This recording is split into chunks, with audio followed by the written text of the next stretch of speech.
Fala, pessoas amadas por mim, tudo bom? Mais um dia, mais um vídeo. E eu quero começar esse vídeo já desejando pra vocês um feliz ano novo, tá? Que esse ano seja de muitas bênçãos na vida de vocês, sabe? Muita sorte, sucesso em tudo que vocês fizerem. Que esse ano aí seja topíssimo, viu? Na nossa vida, tá bom?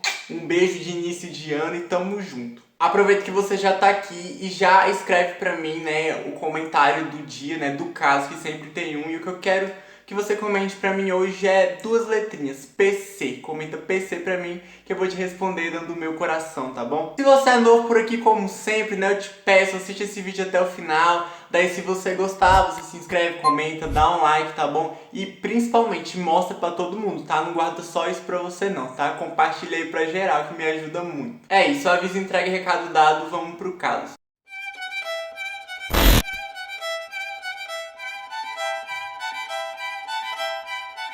No vídeo do Mentes Insanas.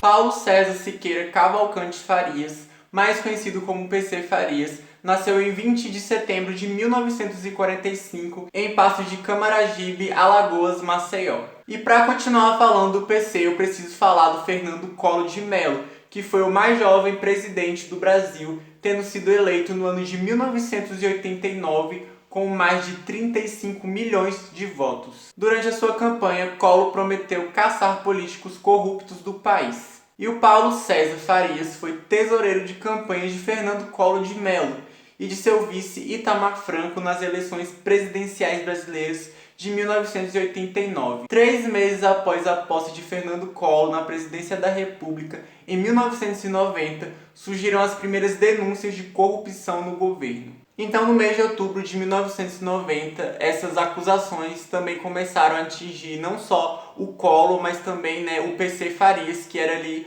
o seu braço direito. Isso porque no mês de agosto de 1991, a Rosane Collor, né, teve alguns problemas assim com o PC Farias, porque quando ela era presidente, né, do órgão LBA, o ex-tesoureiro, né, que era o PC, ele queria colocar muitas pessoas para trabalhar lá, sabe?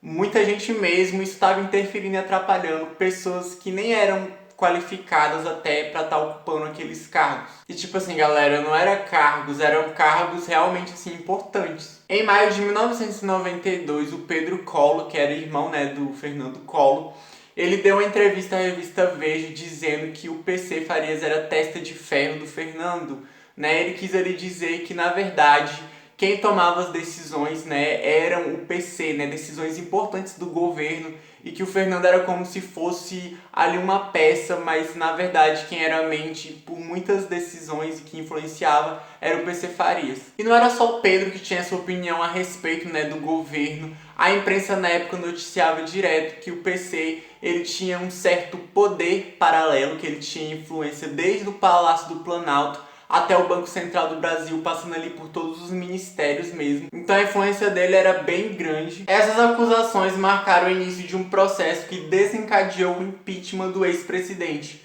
que renunciou ao cargo no ano de 1992, horas antes de ser condenado pelo Senado por crime de responsabilidade em consequência de sua condenação. Collor perdeu seus direitos políticos durante 8 anos. E o Pedro Collor, né, que era o irmão do Fernando, como vocês já repararam, ele era o que mais batia de frente com o irmão dele e com esse governo, né? E aí 2 anos depois que o Fernando saiu da presidência, que renunciou, o Pedro acabou falecendo de câncer no cérebro. Os escândalos não pararam por aí. Em junho de 1992, Heriberto França, que era motorista da secretária particular de Fernando Collor, a Ana Scioli, disse em entrevista à revista Isto É que a empresa Brasil Jet de PC Farias pagava contas da residência presidencial. Isso aí foi outro escândalozinho que fez um barulho na época, tanto que o Fernando, né, de Collor, ex-presidente, ele teve que fazer um pronunciamento e ele desmentiu todas essas alegações do motorista. Mais tarde, a chamada CPI do PC Farias no Congresso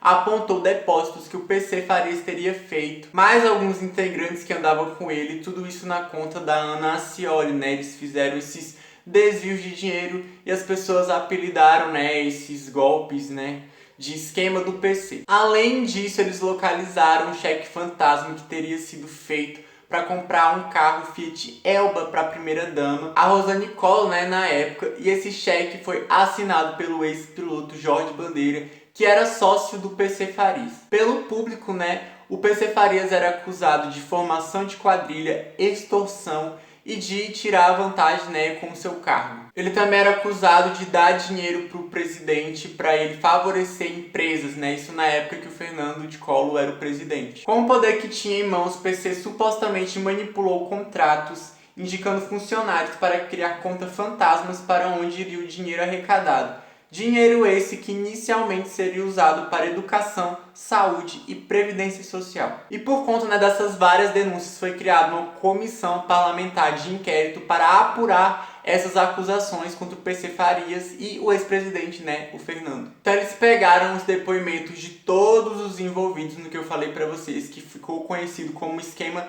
PC. Então, de acordo com o relatório, né, o PC Farias, juntamente com mais 6, cometeu 7 crimes cujas penas somadas dariam 59 anos de prisão. A estimativa feita na época, né, foram que 6 milhões de reais foram transferidos para a conta do Fernando Collor só para ele pagar, né, despesas pessoais dele, né, e esse dinheiro era todo desviado da saúde e educação só para o seu próprio benefício. Isso em 33 meses de mandato. No relatório, o senador, né, diz que o comportamento do ex-presidente era incompatível com honra e dignidade e de um chefe de Estado. E aí, em junho de 1993, um juiz da 10ª Vara Federal de Brasília decretou a prisão preventiva do PC Farias por sonegação fiscal. E aí, depois que o PC ficou sabendo disso, ele não pensou duas vezes antes de fugir do país. Ele fugiu para Buenos Aires num bimotor que era conduzido pelo Jorge Bandeira, aquele sócio dele que eu falei para vocês. Ele não ficou só em Buenos Aires, ele ficou transitando entre vários países, usando uma identidade falsa, gente, de um príncipe árabe. E aí, passado alguns meses da sua fuga, ele foi encontrado em Londres pelo repórter Roberto Cabrini, e aí teve, né, a sua prisão preventiva decretada pela polícia inglesa. Mas vocês acham que acabou por aí? Não. Ele deu um jeito de escapar, gente, e acabou fugindo para Bangkok, na Tailândia. E aí, no mês de novembro de 93, ele foi capturado pela polícia tailandesa, né, que descobriu que sua identidade era falsa, descobriu realmente quem ele era, e aí ele foi capturado e enviado para Brasília, onde ele foi preso. O PC foi julgado e condenado a 4 anos de prisão por sonegação fiscal e a 7 anos por falsidade ideológica. Cumpriu um terço da pena e em 28 de dezembro de 1995 recebeu a liberdade condicional. Então ele foi solto, né? Mas voltando um pouco para a época que ele estava preso, durante esse período na prisão, ele acabou conhecendo uma mulher 24 anos mais jovem que ele, chamada Susana Marcolino. Eles se conheceram através de uma terceira, né, mulher que tinha acesso lá à prisão, trabalhava lá. E aí ela já conhecia o PC, né, porque ele aparecia muito na TV, por causa dos escândalos, revistas. E aí ela decidiu que queria se envolver com ele amorosamente, então ela foi visitar ele na cadeia. E aí eles acabaram, né, iniciando ali um relacionamento. Então foi da cadeia, né, pra vida essa relação deles. E aí o PC mudou completamente a vida da Susana. Ela passou a ter muito dinheiro, né, é claro que era o dinheiro que ele dava pra ela. Ela até abriu uma boutique em Maceió chamada Lady Boo. Então já fazia pouco mais de um ano que eles estavam juntos. E nesse um ano, a Susana não conseguia esconder a felicidade que ela sentia de estar com o PC. Tanto que quando ela entrava em contato com a família, ela sempre falava nas ligações que finalmente ela conseguiu um homem rico para casar. Então ele deu roupas para ela, deu um carro para ela, joias e principalmente uma conta bancária bem gorda. E apesar desse suposto amor todo, a Susana não era o único amor da vida do PC. Ele sempre dava umas escapadas ali sempre que ele podia, então ele não era fiel a ela. E todo mundo sabia disso, até ela mesma. Então por conta disso, gente, eles brigavam o tempo todo. Eles começaram a brigar demais todo o dia. O PC até chegou a dizer para amigos e familiares que estava pensando em trocar a Susana pela Cláudia Dantas, que era uma mulher que ele se relacionava, e ele dizia que era por ela que ele era realmente apaixonado, que ele não gostava mais da Suzana. Então, no ano de 1996, o PC ia ter que depor numa CPI de empreiteiros, mas antes ele estava relaxando na sua casa na praia que ficava em Guaxuma, a 8 quilômetros de Maceió. Na noite do dia 23 de junho de 1996, por volta das 9 horas da noite, o PC Farias recebeu em sua casa o seu irmão, o deputado federal Augusto Farias, e a namorada dele. Eles foram jantar por volta da meia-noite. Então, à 1 hora da manhã, o irmão saiu de lá e ficou na casa. PC e Suzana aparentemente foram dormir. Então, no dia seguinte, por volta das 9 horas da manhã, a empregada chegou na casa, como ela fazia todo dia. Só que ela reparou que no chão, perto da porta do quarto do casal, tinha um pó de serragem de madeira. Perto da mesa do café, na cozinha, ela também encontrou um cartucho vazio, que deixou ela bastante assustada, e eles também ainda não tinham levantado. Então ela foi até a porta do quarto do casal, bateu, chamou pelo patrão, como ela fazia todas as manhãs. Só que diferente dos outros dias, dessa vez ninguém respondeu e ninguém abriu a porta. Então ela resolveu chamar os policiais militares que faziam bico como seguranças do PC, que estavam ali em volta da casa. Eram 4. Ela perguntou pra eles se eles não tinham ouvido nenhum barulho, nem algo estranho durante a noite, que eles ficavam ali de tocaia. E eles disseram que não ouviram nada. Então eles esperaram, às vezes eles estavam muito cansados, que viraram a noite, mas aí ninguém saiu do quarto o dia todo. E aí no dia seguinte, às 11 horas da manhã, a polícia foi lá e arrombou a porta. Quando eles entraram no quarto, eles encontraram o PC e a Suzana em cima da cama, já sem vida. Rapidamente o local virou uma aglomeração, gente. Tinha repórter em pouco tempo, tinha polícia, tinha os curiosos, que estavam ali querendo saber o que estava acontecendo.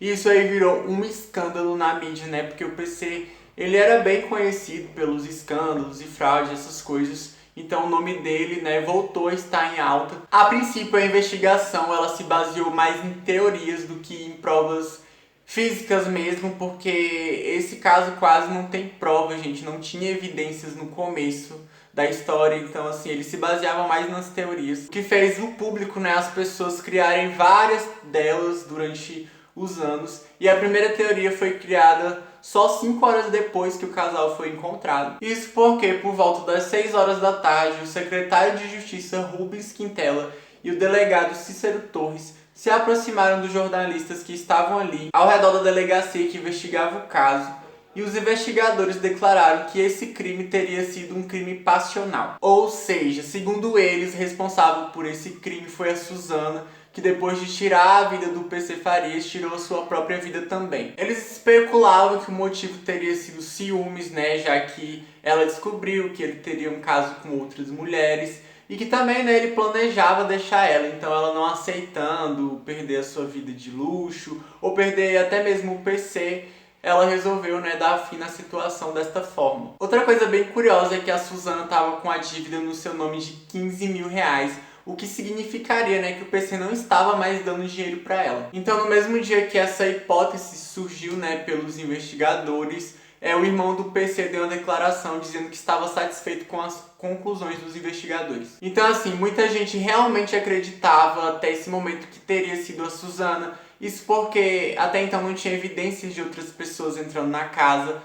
Os policiais lá fora não ouviram nada, não viram ninguém. Então, assim, era muito estranho, muita gente comprou realmente essa ideia. Então depois que a autópsia saiu, foi revelado que o casal veio a óbito entre 7 a 9 da manhã. Eles também encontraram vestígios de pólvora nas 2 mãos da Suzana. E o que dava mais, força ainda para a teoria que teria sido a Suzana foi que ela comprou uma revólver calibre 38, a mesma usada no crime, 1 semana antes desse dia. Então a polícia começou a pegar o depoimento de várias pessoas, inclusive dos seguranças, e um deles disse que viu a Suzana e o PC brigando na varanda naquela madrugada, uma briga assim muito feia. Então eles começaram a ficar em alerta, porque o casal sempre brigava, mas a briga tava assim muito feia.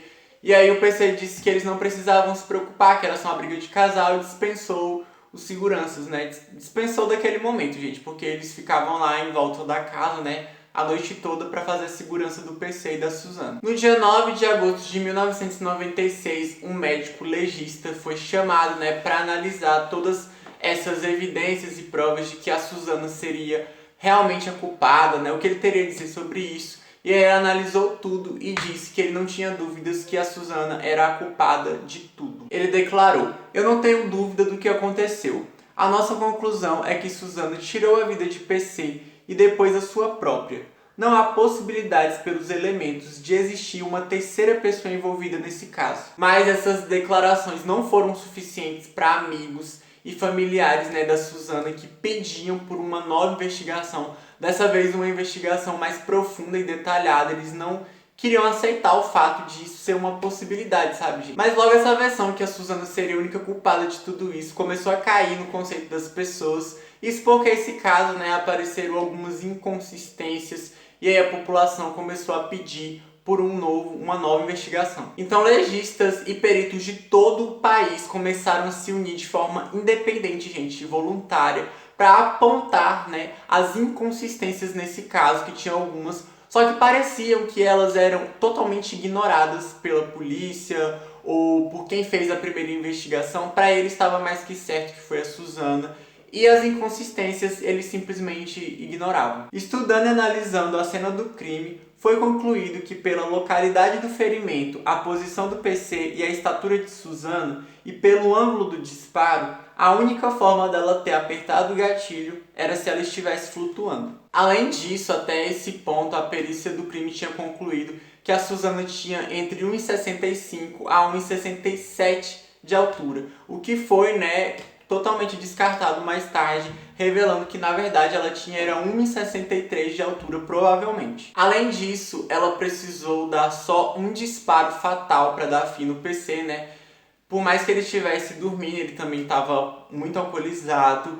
Ela precisaria ser uma atiradora profissional e até onde se sabe ela nunca tinha tido esse contato. Foi muito certeiro, os dois, que foram só 2 disparos, um nela e um nele, foi muito certeiro para ser de uma pessoa leiga. Como eu falei para vocês, a Suzana tinha comprado o 38 uma semana antes do dia do caso, e segundo a prima dela que acompanhou ela, que era a Ângela, ela disse que a Suzana não comprou esse 38 para se livrar de ninguém ou por vingança. Ela comprou porque ela estava com medo e disse que estava sendo seguida. A Ângela declarou: "A Suzana contava que tinha muito medo porque estava sendo seguida. Toda vez que ela saía da casa do PC, um carro a acompanhava à distância." E aí a teoria de que tinha um terceiro envolvido ganhou força, mais força ainda, porque vocês lembram que eu falei pra vocês que na mesma semana que aconteceu esse caso, o PC ia, pra CPI depor. Pois é, o PC estava ameaçando dar os nomes dos empresários que ajudaram a alimentar o esquema que deu o impeachment do ex-presidente Fernando Collor. Então ele queria entregar todo mundo, ele disse que ia falar o nome de todos esses empresários. Então muita gente começou a achar que silenciaram o PC e armaram para parecer que foi a Suzana que fez tudo. Então, por conta de todo esse barulho, por causa daquela equipe que se voluntariou para, analisar as inconsistências do caso, e o público não tá mais comprando essa história, no ano de 97, o Ministério Público reabriu as investigações, e principalmente pelo fato da altura da Suzana estar errada.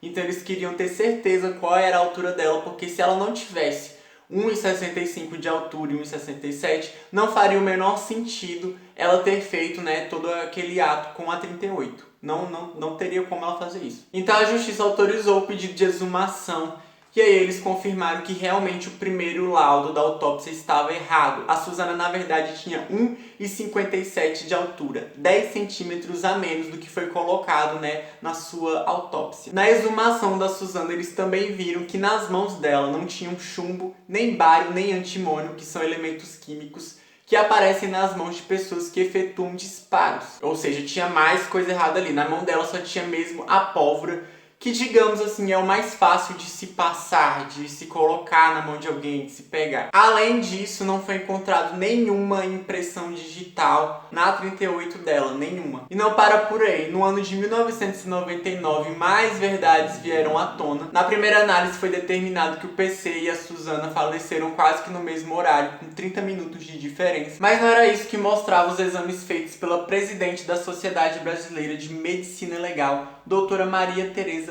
Pacheco. A doutora declarou: ela teria que ter morrido 3 horas depois dele, ou pelo menos de 5 horas a 6 horas depois que jantou. Então a diferença marcante é essa. Não foi ao mesmo tempo, não foi com 1 hora de diferença, não foi com 2 nem 3, foi muito mais. A outra enigma naquela madrugada assustadora. Suzana usou o telefone dela pelo menos 3 vezes. Às 3h54, às 4h57 e às 5h01 da manhã. Ela deixou 3 mensagens na caixa postal de um dentista que ela tinha feito umas consultas 2 semanas antes em São Paulo. Nessa última consulta que ela teve, com ele, depois eles até saíram para jantar, mas ela em nenhum momento contou para ele que namorava o PC Farias. Então depois que o caso ocorreu, o dentista entregou o celular dele para a polícia analisar as 3 mensagens na caixa de voz que ela deixou. As mensagens eram bem estranhas, então eu vou ler para vocês agora exatamente o que ela disse. Eu nunca vou esquecer você. Espero um dia encontrar você. Nem que seja em algum lugar do outro mundo. Eu encontro você, tenho certeza absoluta. O que era muito mais estranho que isso é que na última mensagem gravada dá pra ouvir o som da porta batendo e depois alguém sussurrando assim perto dela algumas palavras que não davam pra entender direito. A única coisa que deu pra entender dessa voz misteriosa falando foi te arruma 2 vezes. Acho que vocês pesquisarem, vocês encontram essas gravações pelo YouTube, eu acho que deve ter. Essas gravações foram analisadas por um especialista em fonética, que analisou que a voz que ela ouviu na gravação era de um homem e que provavelmente o PC não estaria mais vivo durante essas ligações. A essa altura vocês devem estar se perguntando por que a polícia não analisou o telefone dela e se analisou o que é que tinha lá. Na verdade, o telefone dela nunca foi encontrado, ele sumiu da casa. Então, quando eles encontraram o casal lá na cama, o telefone já tinha desaparecido. E o que é mais intrigante nesse caso é que essa investigação, primeiramente voluntária, estava dando super certo. Tava surgindo muitas informações e pistas novas, o que fez, gente, acontecer várias situações estranhas, como esses peritos, que se envolveram, começaram a receber ligações sendo ameaçados. E nessas ligações, quem ligava pedia para eles pararem com as novas investigações e ameaçavam. Alguns dizem que viam carros rondando a casa deles. Então alguém tinha um grande interesse para que a primeira investigação fosse mantida e decretada como a verdade absoluta dos fatos. Então muita gente começou a ter certeza, que isso foi encomendado sim, ainda mais pelo fato, do PC ter ameaçado lá na CPI entregar todo mundo. Então, baseado nos laudos que contestavam a versão inicial e nas investigações realizadas pelo CPI, o promotor responsável pelo inquérito indiciou Augusto Farias, irmão do PC, como autor intelectual do crime. Também foram indiciados os policiais responsáveis pela segurança de PC como autores e coautores. Estes teriam, então, envolvimento com o fim do casal. Então, beleza, haviam 4 seguranças de Tocaia naquela noite e todos os 4 afirmam que não ouviram barulho nenhum de disparo. Apesar dos testes que fizeram neles terem constatado que eles ouviram sim, além da imprensa que estava sempre por ali, tentando arrumar uma foto ou alguma coisa do tipo, A imprensa também escutou. Então, assim, como só eles que não ouviram, que estavam mais perto da casa? Assim, é bem estranho. E galera, não foi só um, foram 2. Um no PC e um na Suzana. E nenhum dos 2 eles ouviram. Só que aí, um desses seguranças confessou pro padrasto da Suzana que ele entrou no quarto às 6 da manhã e encontrou o PC na cama já sem vida. E a Suzana num canto do quarto, apavorada, Ela tava ferida, apavorada. E aí ele saiu para fazer uma ligação, ele ligou pro irmão do PC, o Augusto, e contou toda a situação. E aí ele disse que quando ele voltou pro quarto, a Suzana também já estava sem vida. Então isso foi exposto depois, mais um segurança que se chamava Reinaldo, ele negou tudo isso e nega até hoje. Então, como eu falei pra vocês, o Augusto foi acusado de estar envolvido no fim do casal, mas ele usou os seus privilégios como deputado e teve o seu processo arquivado pelo STF no ano de 2002. E aí, em maio de 2013, depois de vários anos do caso, finalmente ocorreu o júri popular para os 4 seguranças. O advogado de defesa foi pago pelo Augusto Farias e eles seguiram firme até o fim e se apoiaram na primeira teoria de que Suzana teria cometido todo o ato. Já a acusação se baseou nas investigações do Ministério Público para provar que houve um terceiro elemento no local e que também houve omissão por parte dos seguranças. Então a obrigação legal deles, gente, era impedir, se tivesse acontecido qualquer coisa naquela noite, se eles tivessem ouvido um disparo, né? Eles estavam ali para fazer a proteção do casal. Então, assim, ou eles estavam fingindo que não ouviram nada porque ficaram com medo e não queriam ir lá, ou eu não sei o que estava acontecendo, que só eles 4 não ouviram esse disparo, sendo que vizinhos, a imprensa toda ouviu. Então, eles foram acusados por negligência, né? No final do julgamento, os juízes reconheceram que realmente a Suzana e o PC, eles tiveram a sua vida ceifada por um terceiro e não se apoiaram mais na ideia de que foi a Suzana. E aí eles também decidiram que os seguranças não seriam acusados pelos crimes, então absolveram todos por clemência. E aí permanece, né, esse mistério até hoje. Ninguém nunca encontrou o real